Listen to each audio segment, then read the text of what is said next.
नमस्कार विद्यार्थियों, कैसे हो? पढ़ाई चल रही है कंटिन्यूस। आपने हमारे 2 लेक्चर्स फर्स्ट और सेकंड पढ़ लिए हैं। आज हम लेक्चर नंबर 3 देखिए। हमने कूलाम लॉ पढ़ा है। कूलाम लॉ, कूलाम्स लॉ में हमने पढ़ा कि 2 आवेश जब कुछ दूरी पर स्थित हों तो उनके मध्य में लगने वाला बल F बराबर K Q1 Q2 upon R²। ये होता है। यहाँ K की जो वैल्यू है, अगर ये दोनों आवेश निर्वात में स्थित हैं तो इसकी वैल्यू है 1/4πε0 Q1 Q2 अपॉन R²। ये एयर के लिए या निर्वात के लिए इक्वेशन नंबर फर्स्ट। यदि हम इन दोनों आवेशों को एक माध्यम में रख दें तो उसके लिए क्या फोर्स होगा? F मीडियम बराबर 1/4πε। एप्सिलॉन नॉट की जगह क्या आ जाएगा? एप्सिलॉन आ जाएगा Q1 Q2 अपॉन R²। समीकरण नंबर 2 ये हमने पढ़ा था। आज हम इसी टॉपिक्स के ऊपर एक अलग टॉपिक पढ़ते हैं और वो है dielectric constant. Dielectric constant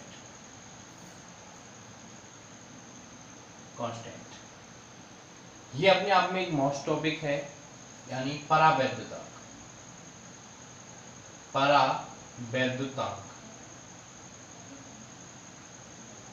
इसका नाम परावैद्युतांक है। साथ ही इसे आपेक्षिक विद्युतशीलता भी कहते हैं या आपेक्षिक विद्युतशीलता। और एक और है इसका नाम, वो है विशिष्ट परावैद्युता। विशिष्ट परावैद्युता।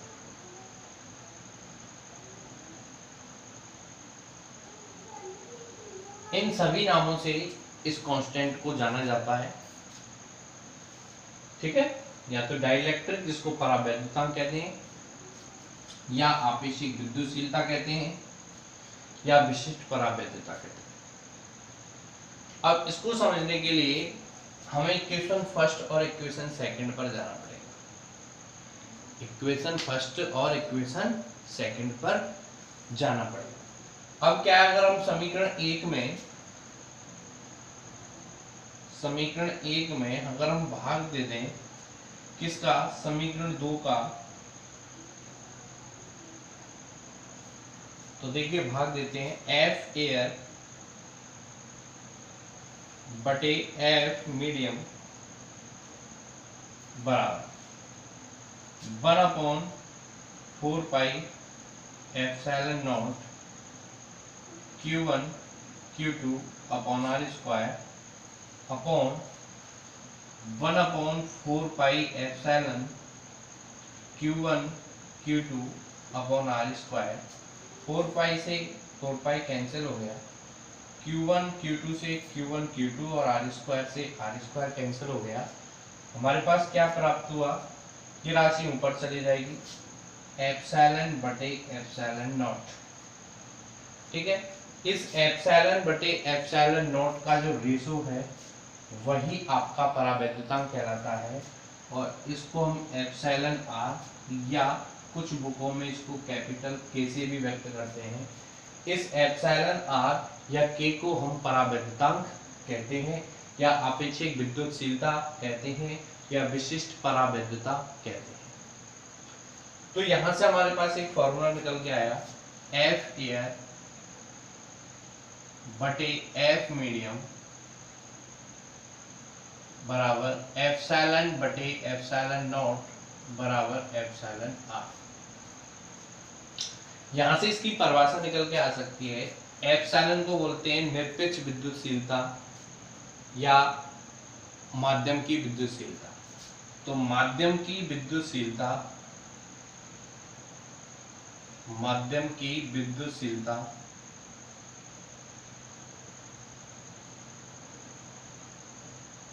अपॉन निर्वात की विद्युतशीलता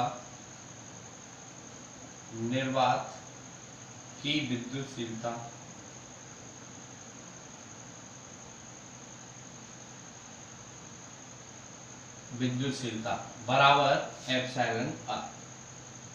तो आपसे अगर परिभाषा पूछता है परावैद्युतांक की क्या परिभाषा होती है, तो आप ये बताओगे कि माध्यम की विद्युतशीलता और निर्वात की विद्युतशीलता के अनुपात को हम परावैद्युतांक कहते हैं, जिसको हम एप्सिलॉन आर से प्रदर्शित करते हैं। या ये भी परिभाषा है, जब दो आवेश निर्वात में स्थित हों या हवा में स्थित हों, उनके मध्य में लगने वाला बल और उन्हीं आवेश को जब हम माध्यम में रख देते हैं तो उनके मध्य में लगने वाले बल का अनुपात ही परावैद्युतांक या क्या कहलाता है, आपेक्षिक विद्युतशीलता या विशिष्ट परावैद्युतांक कहलाता है।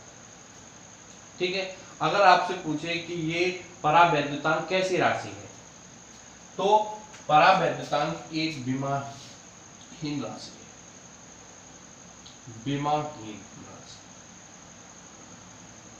विमाहीन साथ में मात्रकहीन भी राशि है। कैसी राशि है? मात्रकहीन। विमाहीन भी राशि है और साथ में कैसी राशि है? मात्रकहीन राशि है। ठीक है, तो ये अपने आप में एक मोस्ट टॉपिक है। अब हम कुछ उदाहरण पढ़ेंगे 20 डिग्री सेंटीग्रेड पर परावैद्युत पदार्थ के लिए आपेक्षिक विद्युतशीलता कितनी होती है, वो आपको याद रखनी पड़ेगी। ठीक है, तो इसको हम नोट कर ले, इसको मिटा देते हैं।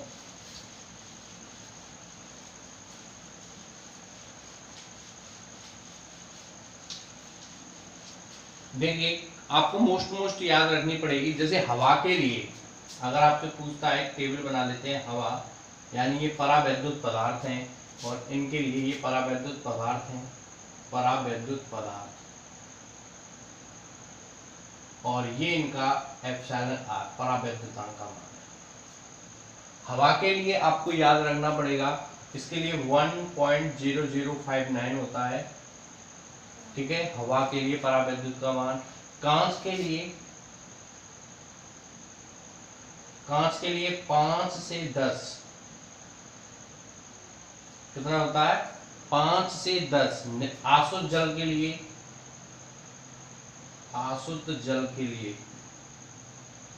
एप्सिलॉन आर का मान होता है 80। निर्वात के लिए 1, तो हम 1.0059 को भी लगभग 1 ही मान लेते हैं। तो हवा हो, चाहे हवा में रखा हो, चाहे निर्वात में रखा हो, ये होता है। ऑक्सीजन के लिए 1.0053 सॉरी, एक और जीरो आएगी यहाँ पे, 1.0053 लगभग ये भी 1 के बराबर होता है। और यदि कोई सुचालक पदार्थ है, ये मोस्ट है आपका, इसके ऊपर हम क्वेश्चन पढ़ेंगे। यदि कोई सुचालक पदार्थ है तो उसके लिए परावैद्युतांक का मान होता है इन्फिनिटी। क्या होता है? इन्फिनिटी। तो कुछ ये परावैद्युत पदार्थ हैं जिनके लिए आपको मैंने परावैद्युतांक बताए कि ये क्या होते हैं, परावैद्युतांक होते हैं। ठीक है, नोट कर लो, ये मोस्ट है।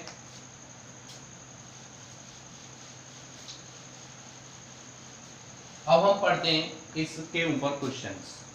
ठीक है, अगर हवा या निर्वात में अगर कोई परावैद्युत वो दो आवेश रखे हुए हों तो उन दोनों के मध्य में जो बल लगेगा वो सर्वाधिक बल लगेगा। अगर आपसे पूछा जाता है दो आवेश यदि निर्वात में हवा में रखे हुए उनके मध्य में लगने वाला बल और उन्हीं आवेशों को जब माध्यम में रख दिया जाता है तो उनके मध्य में लगने वाला बल, इन दोनों में से कौन सा बल ज्यादा होगा? तो आप बताओगे हवा और निर्वात में जब दो आवेश रखे हुए होते हैं तो उनके मध्य में बल सर्वाधिक होता है। यदि माध्यम में, इसमें माध्यम में इनको रख दिया जाए, कोई भी माध्यम हो बजाय सुचालक माध्यम के, किसी भी कुचालक माध्यम में रख दिया जाए इसको, कुचालक माध्यम, माध्यम भी कैसा हो? कुचालक हो, तो उसमें जो होगा वो इससे क्या होगा? कम, यानी अपेक्षाकृत कम, अपेक्षाकृत कम, और वो भी किससे? इस सर्वाधिक से। और यदि माध्यम हो सुचालक, यदि माध्यम कौन सा हो? सुचालक माध्यम हो, अगर सुचालक माध्यम में रख देते हैं तो उन दोनों के मध्य में लगने वाला बल क्या होगा? शून्य होगा। ये एक मोस्ट टॉपिक है। तो आपसे पूछा जाता है क्वेश्चन, यदि दो आवेशों के मध्य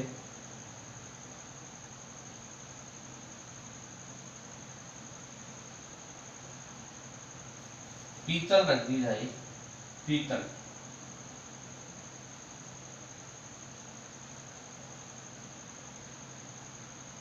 ठीक है, तो दो आवेशों के मध्य पीतल रख दी जाए तो इन दोनों आवेशों के मध्य, दोनों आवेशों के मध्य बल कितना होगा? बल कितना होगा? ठीक है, तो आप सबसे पहले ये देखना होगा कि पीतल कैसा माध्यम है। तो आप कहोगे पीतल एक कैसा माध्यम है? सुचालक माध्यम है, तो बल कितना होगा? आंसर में लिख दोगे शून्य होगा। बल कितना होगा? शून्य होगा। अब यहां से भी निकाल सकते हो क्योंकि पीतल एक सुचालक है, सुचालन माध्यम के लिए एप्सिलॉन आर होता है वो कितना होता है? इन्फिनिटी होता है। आपने एक फॉर्मूला पढ़ा है एफ एयर बटे एफ मीडियम बराबर एप्सिलॉन आर, तो मीडियम में पूछ रहा है वो, ठीक है, तो एफ मीडियम बराबर एफ एयर बटे एप्सिलॉन आर, और एप्सिलॉन आर का मान कितना है? 0। एफ एयर बटे इन्फिनिटी, तो इन्फिनिटी का भाग किसी संख्या में देते हैं तो क्या आता है? 0। तो यदि हम कोई भी माध्यम रख दें और सुचालक माध्यम हो तो उसके लिए एप्सिलॉन आर इन्फिनिटी होता है, तो ये हमारा क्या आ जाएगा? 0 आ जाएगा। ठीक है, तो ये आपको याद रखना है कि दो आवेशों के मध्य में बल कब ज्यादा होता है, कब कम होता है। अब हम पढ़ते हैं vector forms of Coulomb law. ठीक है, vector form of Coulomb law, Coulomb नियम का सदिश निरूपण, कूलॉम नियम का सदिश निरूपण।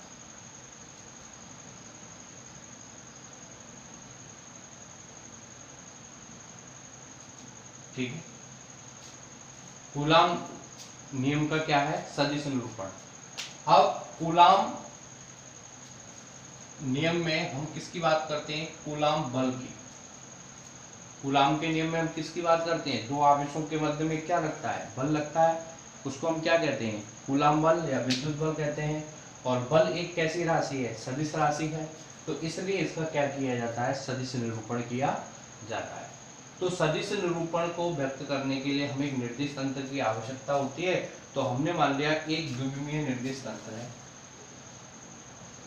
जो आपने 11th क्लास में पढ़ा है, द्विविमीय निर्देश तंत्र, जिसकी दो डायरेक्शन होती हैं, तो इसकी एक x डायरेक्शन है और एक इसकी y डायरेक्शन है। इसमें दो आवेश स्थित हैं, एक q1 और एक q2।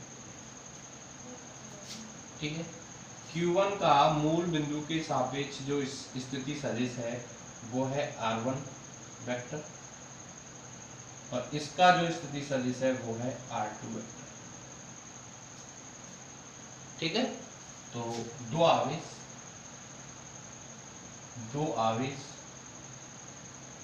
q1 व q2 है। ठीक है, q1 आवेश का मूल बिंदु के सापेक्ष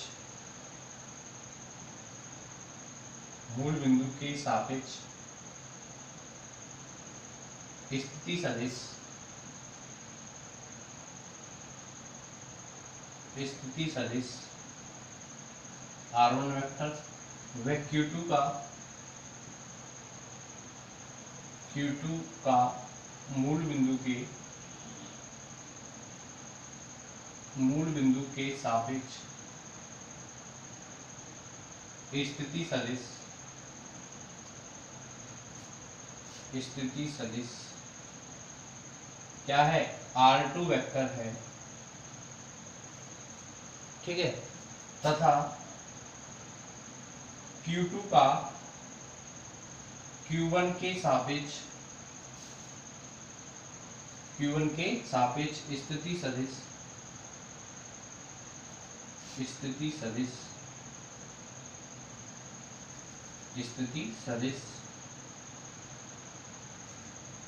r वेक्टर 2 1 है। ठीक है, तो ये डायरेक्शन, अब q1 के सापेक्ष q2 का स्थिति सदिश, तो ये डायरेक्शन, तो ये वाली डिस्टेंस r21 वेक्टर है। तो इसका मान कितना होगा, अगर हम त्रिभुज का नियम लगाएं इसमें, O ये P ये Q, त्रिभुज OPQ में त्रिभुज नियम से, जो आपने 11th क्लास में पढ़ा है त्रिभुज नियम से, ठीक है, कैसे पढ़ते थे, इसकी डायरेक्शन इस प्रकार, इसकी डायरेक्शन ऐसे और वापस डायरेक्शन ऐसे आनी चाहिए, लेकिन इसके अपोजिट है। ठीक है, क्रम वाइज देखें तो इन दोनों का योग इसके क्या होगा, योग के बराबर होगा। तो OP vector plus PQ vector बराबर OQ वेक्टर। ठीक है, OP वेक्टर कितना है, R1 वेक्टर, ये कितना है R21 वेक्टर, और ये कितना है R2 वेक्टर। हमें यहाँ से मान निकालना है R वेक्टर 21 का, तो R वेक्टर 21 बराबर R2 vector minus R1 vector. ठीक है, ये इसका मान हो गया, ये दूरी फिक्स है। अब क्या होगा, जब ये दोनों चार्ज अल्प दूरी पे रखे हुए हैं और अगर ये सजातीय आवेश हैं, तो ये वाला इस चार्ज को इस तरफ प्रतिकर्षित करेगा और ये वाला चार्ज इसको इस तरफ क्या करेगा, प्रतिकर्षित करेगा। ठीक है, तो Q1 चार्ज पर Q2 के कारण लगने वाला बल, Q1 पर Q2 के कारण, तो क्या आएगा, F वेक्टर 1 2 के कारण 1 पे, और ये नीचे F वेक्टर 2 1 के कारण 2 पे, इस दिशा में। ठीक है, समझ रहे हो, ये वाला इसको इस तरफ प्रतिकर्षित करेगा क्योंकि ये सेम सजातीय चार्ज है, एक दूसरे को प्रतिकर्षित करेंगे, ये वाला इसको प्रतिकर्षित करेगा, तो ये वाला इस तरफ प्रतिकर्षित हो रहा है, इसके कारण तो इस पर इस दिशा में बल लगेगा, तो F वेक्टर 1 2 यानी 2 के कारण 1 पे लगने वाला बल, और नीचे इस 1 के कारण 2 पे लगने वाला बल। तो देखो क्या होगा, पहले हम 1 पर देख लेते हैं, किस पे देख लेते हैं, 1 पर। तो Q2 आवेश के कारण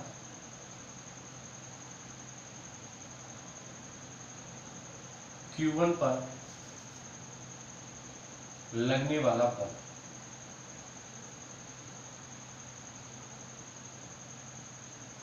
Q2 आवेश के कारण F वेक्टर 1 2 बराबर K Q1 Q2 अपॉन, अब डिस्टेंस कितनी है, ये वाली, ठीक है।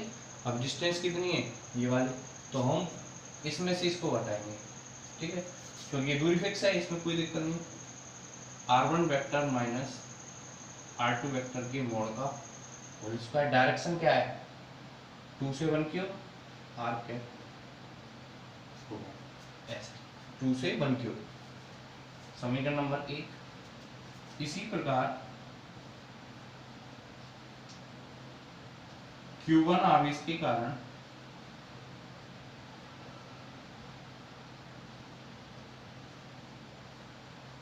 Q2 पर लगने वाला बल F वेक्टर 21 बराबर K Q1 Q2 upon R2 vector minus R1 vector के मोड का होल स्क्वायर R कैप। अब इसकी डायरेक्शन इस ऐसे होगी, तो 2 1। अब समीकरण नंबर 1 और समीकरण नंबर 2 से देखो आप क्या स्पष्ट हो रहा है।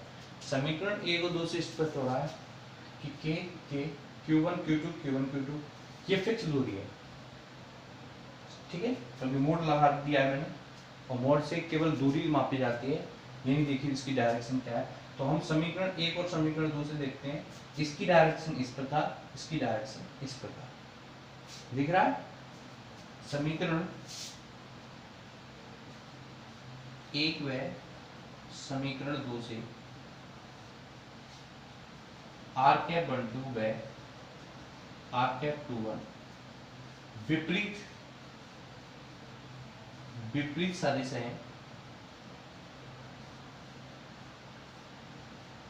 है, अतः क्या होगा, F वेक्टर 1 2 बराबर minus F vector 2 that is equal. ऐसे क्या स्पष्ट हो रहा है, आपने 11th क्लास में न्यूटन का तृतीय नियम है, जो क्रिया प्रतिक्रिया का नियम है, वो ही शो कर रहा है। यानी कूलाम का सदिश निरूपण न्यूटन के क्रिया प्रतिक्रिया नियम को क्या करता है, संतुष्ट करता है। यानी कूलाम बल के सदिश निरूपण में जब दो आवेश जब अल्प दूरी पर स्थित हों तो उन पर लगने वाला बल जो होगा वो परिमाण में तो समान होगा और प्रकृति में क्या होगा, विपरीत होगा, ठीक है, चाहे आवेश किसी भी प्रकार का क्यों ना हो। अगर आकर्षण होगा तो ये इस तरफ और ये इस तरफ छूट नीचे हो, या आवेश किसी भी प्रकार का हो, चाहे ये प्लस प्लस हो, चाहे वो प्लस माइनस हो, चाहे वो माइनस माइनस हो, कैसे भी हो, ये एक दूसरे परिमाण में समान और प्रकृति विपरीत एक दूसरे पर क्या लगेगा, बल लगेगा। ये न्यूटन के नियम सॉरी कूलाम के नियम का क्या हो गया, सदिश निरूपण हो गया। कूलाम का नियम, कूलाम के नियम से संबंधित कुछ महत्वपूर्ण जानकारी हम पढ़ लेते हैं। कूलाम का जो नियम है वो केवल स्थिर आवेश और साथ में ये बिंदुवत भी हो, छोटे हों। पहला नियम आपसे पूछे कूलाम का नियम कहाँ लागू होता है, तो कूलाम का नियम स्थिर आवेशों और बिंदुवत आवेशों के लिए लागू होता है कूलाम, ठीक है। अगर ये स्थिर आवेश के अलावा अगर ये आवेश गति करने लग जाए, आवेश स्थिर नहीं गति करने लग जाए, तो वहां पे कूलाम बल में क्या लगेगा, विद्युत बल तो लगेगा ही, साथ में आवेश जब मोमेंटम करता है तो वहां पे चुंबकीय बल भी क्या हो जाता है, उत्पन्न हो जाता है, ठीक है। विद्युत बल तो लगेगा, साथ में क्या और होगा, चुंबकीय बल लगेगा, ठीक है। तो ये आवश्यक से संबंधित कुछ महत्वपूर्ण जानकारी।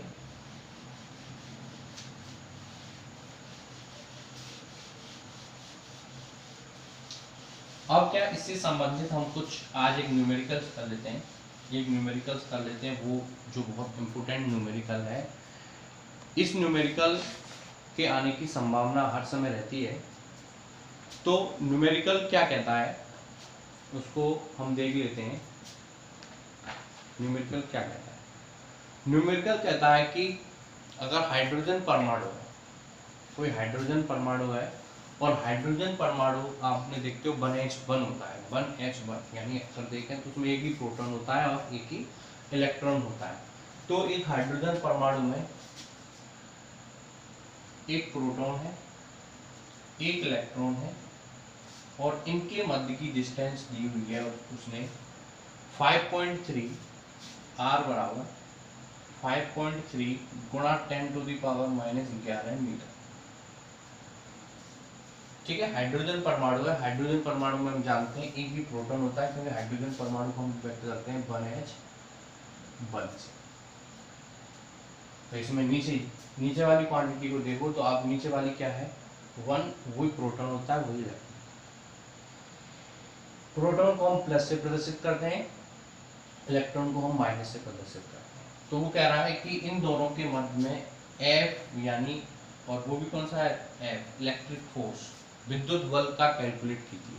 साथ में इसकी Fg बल से क्या कीजिए, तुलना कीजिए कि विद्युत बल ज्यादा होता है या इन दोनों के मध्य लगने वाला गुरुत्वाकर्षण बल ज्यादा होता है। ठीक है, तो गुरुत्वाकर्षण बल हमने 11वीं क्लास में पढ़ा है। तो गुरुत्वाकर्षण बल होता है Fg बराबर G m1 m2 upon r²। और अभी हमने ये विद्युत बल पढ़ा है Fe K Q1 Q2 upon r²। तो डिस्टेंस तो ये सेम है। K की वैल्यू, यहाँ पे जो K की वैल्यू है वो है 9 गुणा 10⁹ newton metre square upon coulomb. G की जो वैल्यू है वो दी हुई है, G बराबर होता है, अपने 11वीं क्लास में पढ़ा हुआ है, 6.67 गुणा 10⁻⁻11 न्यूटन मीटर स्क्वायर। यहाँ कूलम्ब है तो यहाँ kg²। ठीक है, अब हमारे पास Q1 Q2 यानी ये Q1 है, ये Q2, इन पे चार्ज क्या है, यानी Q1 Q2 कितने हैं, प्रोटॉन है, इस पे प्रोटॉन पे चार्ज जो होता है 1.6 × 10⁻⁻19 कूलम, और इलेक्ट्रॉन पे चार्ज होता है -1.6 × 10⁻⁻19 कूलम। अब इनके द्रव्यमान भी पता होने चाहिए। इसका द्रव्यमान, जो प्रोटॉन का जो द्रव्यमान होता है वो होता है 1.67 गुणा 10⁻⁻27 kg। ठीक है, और इसका न्यूट्रॉन का द्रव्यमान होता है 9.1 गुणा 10⁻⁻31। अब आपके पास सब कुछ वैल्यू है, केवल आपको क्या करना है, पुट करना है। तो पहले हम इसमें देख लेते हैं Fe बराबर, मान रखते हैं 9 गुणा 10⁹ इंटू 1.6 × 10⁻⁻19। अब यहाँ पे प्लस माइनस नहीं लेने हैं, क्योंकि बल की जब हम बात करते थे कूलम्ब के नियम में, तो हमने बोला था लगने वाला बल आवेशों के परिमाण के इंटू 1.6 × 10⁻⁻19 अपॉन डिस्टेंस कितनी, 5.3 गुणा 10⁻⁻11। ये आपको होमवर्क भी मिल रहा है, इसको सॉल्यूशन करके लाना है आपको। ठीक है, और एक Fg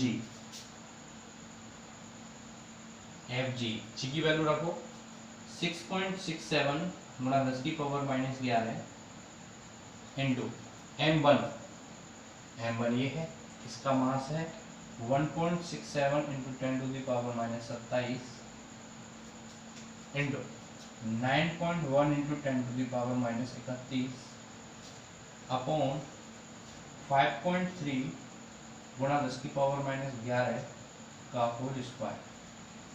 ठीक है, ये आपको कैलकुलेट करना है, और दोनों कैलकुलेट करके आपको Fe में Fg का क्या लगा देना है, भाग लगा देना है। Fe में Fg का भाग लगा देना है, तो जो मान आएगा यानी वो Fe इतना बड़ा क्या होगा, अधिक होगा। राइट, तो ये आपको घर से सॉल्यूशन करके लाना है। ठीक है।